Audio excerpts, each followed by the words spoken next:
Gustavo, comentábamos tema del Banco de Japón, la última decisión de ampliar ese rango de control de la curva de 0,25 a 0,50. Mantienen un tono dovish, han aumentado la recompra, han aumentado la magnitud de la compra de bonos a 9 trillones de yenes japoneses. Y claro, los intereses han disparado hasta el 0,5, entonces es un mensaje dovish, pero con una técnica un poco hawkish. No sé si tienes alguna opinión, si has podido mirarlo. Sí, sí, sí, sí, sí. He estado atento por encima, he visto que el yen se ha disparado un 4%, ¿no? Eso es. Como consecuencia del control, pero lo que está haciendo es relajar el control de la curva, ¿no? Más bien, aunque el mensaje sea dovish, ¿no? O sea, entiendo que lo que ha hecho es poner un cap de tipos de interés, con lo cual me imagino que los bonos estarán cayendo con fuerza, ¿no? Eso es, ha puesto el cap de 0,25, lo han subido al 0,5%. Bueno, pues es que pues es la contradicción de los bancos centrales, ¿no? O sea, te lanzo un mensaje de carácter dovish, pero luego actúo de una manera más hawkish. O sea, es un poco globo sonda al mercado, un poco de injerencia. Pero no olvidemos que el Banco Central Europeo está haciendo lo mismo, aunque un poco a la inversa, ¿no? Está diciendo que no va, bueno, que va a subir los tipos de interés, pero desde junio que lo dijo, ¿no? El Banco Central Europeo no ha hecho más que comprar deuda soberana a los países, ¿no? Entonces, pues es la contradicción en la que suelen incurrir los bancos centrales cuando el mercado está tan intervenido como ahora, en la cual tienes tu problema de inflación que tienes que controlar, pero si dejas de intervenir el mercado, sabes que podemos entrar en modo default, ¿no? Y eso es así, ¿no? Yo tengo amigos en salas de tesorería bueno, que me comentan de vez en cuando que los bancos centrales llaman para pedir precios de bonos. Simplemente con esa intervención ya están manipulando el riesgo o las TIR, porque esos mensajes en las salas de tesorería, bueno, pues se difuminan rápido, viajan rápido entre los distintos bancos y ya controlan, ¿no? Y ahora mismo los bancos centrales están en una posición muy complicada, muy difícil. De hecho, yo creo que están en tela de juicio, ¿no? Estamos ante el gran órdago de los bancos centrales. ¿Cómo van a sobrevivir a un periodo de inflación fuerte y además a un periodo en el cual los agentes económicos y los inversores están cada vez más perdiendo la confianza en ellos, ¿no? Y vemos grandes devaluaciones de las divisas con respecto al dólar en máximos históricos. Sin embargo, el oro prácticamente no ha caído o ha caído muy poquito, con lo cual no solamente es el resto de divisas contra el dólar, sino el dólar también contra sustitutos de activos monetarios, ¿no? Entonces, yo creo que los bancos centrales están, de alguna manera, haciendo experimentos con gaseosa y veremos cómo salimos de esta, pero desde luego va a ser un capítulo muy, muy interesante de ver, ¿no? Qué bueno que comentes del oro, luego profundizaremos sobre el tema. Quería antes preguntaros sobre el tema de la vivienda. Os pongo en pantalla, ha salido hoy los inicios de construcción. Bueno, ayer salió la encuesta de sentimiento de los constructores colapsando, caía otra vez, se esperaba una subida y cayó de nuevo, hasta 31 creo que era la de la NAHB. Y hoy, pues, igualando el movimiento, pues se ha confirmado con los inicios de construcción, ¿no? Que ese sentimiento de los constructores se va perjudicando y pues se construye menos, ¿no? Los inicios de construcción este mes en menos 0,5, se esperaba es mejor que lo que se esperaba, que era un menos 1,8%, pero los permisos de construcción caen un 11,2% en el mes. Eso lo pone ahora mismo en un menos 22% en el año, la mayor caída desde 2009. Y claro, yo quiero preguntar, si se va a retirar oferta, casas nuevas del mercado, si los constructores no van a construir tanto como en meses anteriores, ¿esto no sería de nuevo inflacionario para el mercado de la vivienda? A menos que obviamente la demanda ajuste muy rápido. ¿Cómo lo ves tú, Miguel? Y en general el mercado de la vivienda, ¿qué estás notando? ¿Qué estáis percibiendo? Bueno, vamos a ver, el problema es que el constructor no se atreve a construir porque cuando tú empiezas a construir, lo que te demanda el comprador para darte fundamentalmente anticipos es un precio cerrado. Pero claro, tú la gran mayoría de las veces no puedes cerrar los precios con los proveedores. Por lo tanto, intentas elevar el margen para darle una salvaguardia. Eso lo que te provoca es a que el precio sea más elevado, con unos tipos hipotecarios más elevados. En Estados Unidos están del orden del 7%, es una barbaridad. Lo que hace es que detrae, obviamente, la demanda. Y eso hace que el constructor diga, oye, mira, mejor me espero, a que vengan mejores momentos, porque si voy a tener menos demanda y encima costes asegurados, o mejor dicho, costes de incertidumbre mayores, pero esto no va a provocar que suba. O sea, la única manera de que haya un efecto inflacionario sobre la vivienda es, obviamente, bueno, el primero es que los costes de construcción suban, y el segundo, que ese sí que va a ocurrir, y el segundo, que no va a ocurrir, que la demanda se dispare. Por lo tanto, yo tengo la sensación de que esto lo que va a conllevar es a un equilibrio, menos construcciones, que serán más caras, pero que, bueno, tampoco hay más demanda. Entonces, que no hay un efecto inflacionario sumado de ambas. Es decir, es una cosa que compensa la otra. Yo, desde luego, es que el mercado de la vivienda hacía muchísimos años que lo veo altamente rechazable para un inversor. O sea, precios disparados, si los sueldos no suben en consonancia, ya me contarás cómo eres capaz de rentabilizarlos. Muchas gracias, Miguel. Ignacio, ¿qué opinas tú de todo esto y bueno, del mercado inmobiliario estadounidense? Pues la verdad es que el efecto debería ser que pueda ser inflacionario, pero también hay que tener en cuenta que el índice de vivienda en el 2007-2008 cayó un 20%, y las gráficas que han publicado varios medios hoy es que podría caer hasta un 35%. Con lo cual, sí que coincido con Miguel Ángel que es probable que se ajuste, pero vamos, el coste de endeudamiento, de adquisición de un coche, o sea, el coste de adquisición o de disposición del dinero, pues es muy probable que sea, bueno, pues no dramático, pero sea relativamente difícil. Y esto va a hacer que en un país pues altamente consumista y que, bueno, que también tiene un sistema de hipotecas bastante diferente al nuestro, pues bueno, pues que se vea relativamente afectado. Sí que es cierto que también ahora mismo estamos, diría yo, en el ojo al huracán. Es muy probable que tengamos que ver estos efectos, un poco ya más los datos macro. Diría yo que las lecturas deberían de ser algo más sensatas en el primer trimestre o segundo trimestre, para ver lo que va sucediendo, pues un poco en evolución de esta subida de tipos, sean 25, sean 50 básicos, los que nos toque vivir en los siguientes meses. Con lo cual, los precios, o por lo menos el giro de las gráficas o de los indicadores que tenemos, tanto del precio de vivienda, tanto de los constructores, o pues, con índices de confianza, pues van a girar. Y esto va a hacer que tengamos un nuevo escenario al cual nos vamos a enfrentar, y que van a cambiar, creo yo, las opiniones pues, de muchos analistas, o por lo menos de muchas previsiones de las que podamos hacer de aquí a junio del 23. Va a cambiar mucho esa expectativa de los analistas en cuanto al mercado inmobiliario. También decía Miguel, tema de que ya no es tan atractivo viendo cómo crecen los salarios. Gustavo, ¿tú qué opinas? Y también sobre este tema de la oferta que va a disminuir, claramente. Bueno, a mí me parece muy interesante lo que apuntas, Javier, porque efectivamente, si hay una reducción de la oferta, lo que invita a priori a pensar de cualquier activo es que su precio aumente, ¿no?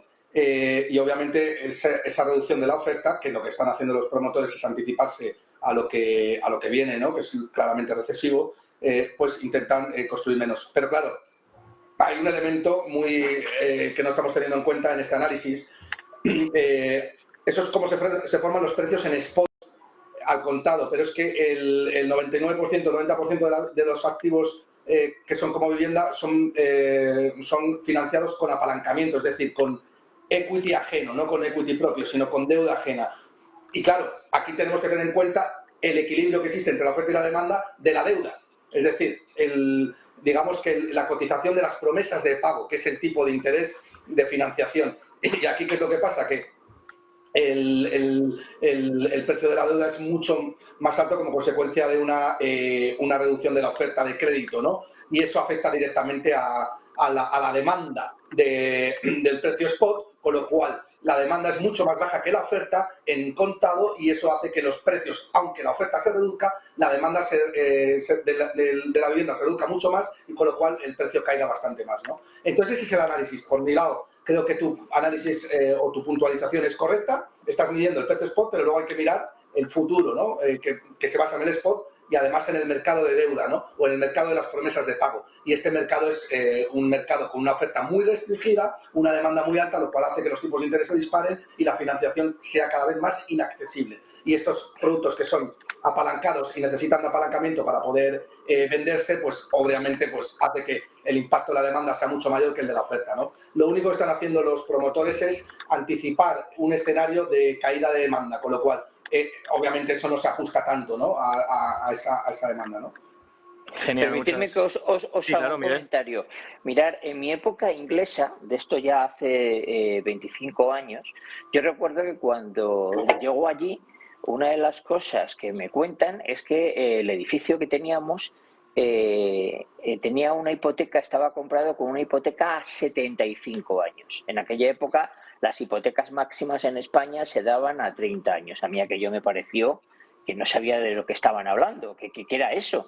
Y entonces me dijeron que sí, que era una hipoteca a 70 años, pero que funcionaba con un interés fijo a un plazo, por ejemplo, a 3, 4 años máximo, y que a los 4 años renegociabas el tipo de interés. Si no te gustaba la renegociación, te llevabas toda tu hipoteca a otro banco. A mí aquello me pareció alucinante, pero es que lo más alucinante es cuando descubrí que en Estados Unidos se hacía igual y que en Australia se hacía igual, que no tenía nada que ver el sistema que nosotros empleamos, es decir, con lo cual la óptica con la que miramos este tipo de cosas a los americanos la tenemos que cambiar. Esta gente firma un tipo de interés fijo a un plazo. Nosotros firmamos un tipo de interés fijo a toda la vida. Entonces, no tiene nada que ver una cosa con la otra. La óptica hay que modificarla. Te digo, yo cuando llegué allí, a mí aquello me chocó una barbaridad. Y sé por amigos míos en Londres que el sistema sigue siendo igual. Aprovecho para preguntarte, Miguel, ya que has comentado esto, ¿crees que tiene un impacto, va a tener un impacto, obviamente, en los países más expuestos, sobre todo donde haya más cantidad de hipotecas? Ya no te hablo a los años fijados, sino en términos de hipoteca de tipo variable. Ahora que hemos hablado y hemos comentado esa subida de los tipos de interés, veíamos que Finlandia, el 97% de las hipotecas a 30 años, en este caso, son variables. Entonces, ¿eso influencia más que un país como, por ejemplo, España, donde es el 45%? No, vamos a ver. Yo creo que en el 2008 aprendimos una cosa todos los humanos. No podemos volver a repetir lo ocurrido. De hecho, lo pongo siempre como ejemplo. Deberíamos haber dejado caer los europeos al monte de Paschi y no hubo narices. No hubo narices. No era un banco sistémico de ningún tipo, pero a nadie tuvo narices de dejarlo caer. Lo cual significa que los bancos no van a permitir otra bofetada como la ocurrida. No nos olvidemos que todavía en España tenemos la Sareb, ahora desgraciadamente con el fallecimiento de su presidente nos lo han recordado, tenemos la Sareb cargada hasta arriba de pisos, que es imposible vender pisos terrenos. En La Rioja había un promotor inmobiliario que se iba a convertir en el mayor tenedor de terrenos e iba a salir a bolsa. A mí cuando me lo contaba me parecía que lo que me estaba contando era un cuento de chinos. Es decir, eso no va a volver a ocurrir. Ningún banco le van a meter un pufo de 500 millones como le metieron al Popular. Es decir, eso no va. Con lo cual, todos los bancos, los finlandeses, los españoles o los cualquiera, van a hacer lo que sea necesario para alargar, meter carencias, hacer lo que sea, que obviamente no les cueste dinero, pero sobre todo que no les den los pisos a ellos, para que este problema se aplaque. No nos olvidemos de que todas las casas gordas ya están hablando de que en el 24 habrá una bajada de tipos. Es decir, que inclusive si a mí alguien me dijese voy a firmar una hipoteca fija al 3,5% ahora, le diría no tiene ningún sentido. Lo vas a pagar de todas las maneras en el variable, pero si la tienes fija vas a tener unos gastos de cambio dentro de unos años cuando esto empiece a bajar.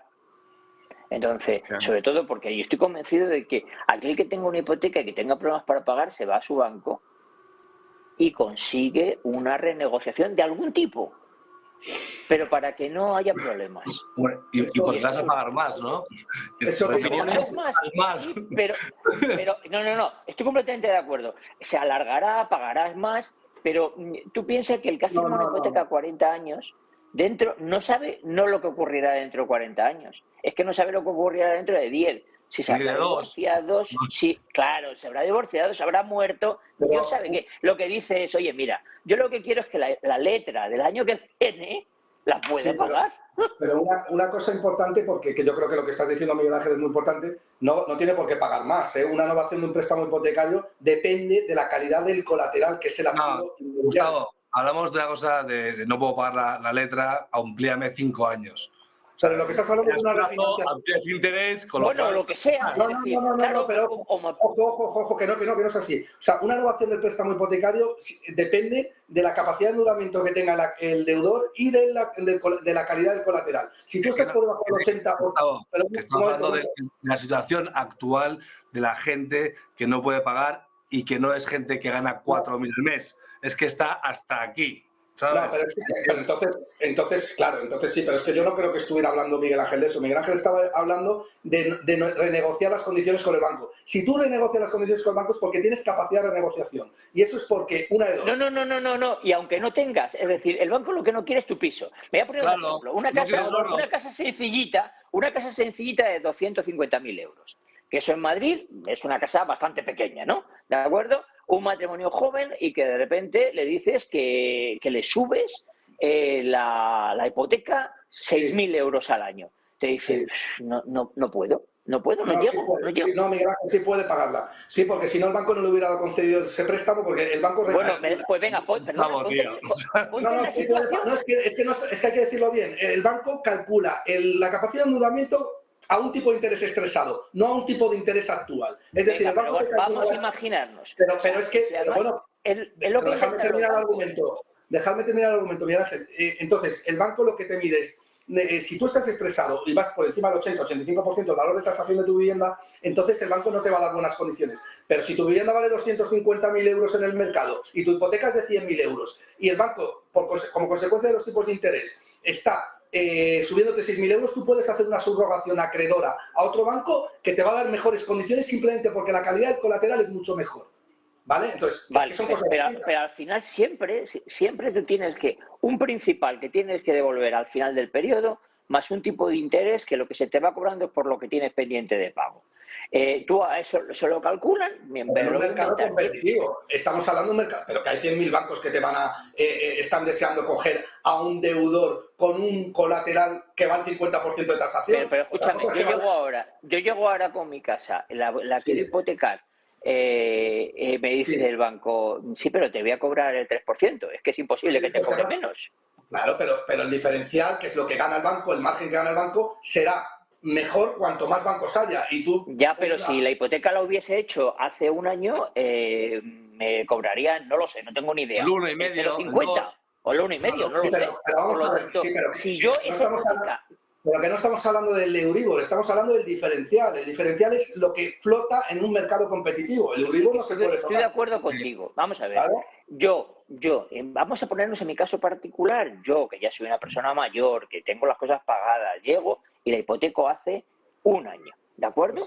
Con un magnífico colateral, con todo. Vale, perfecto.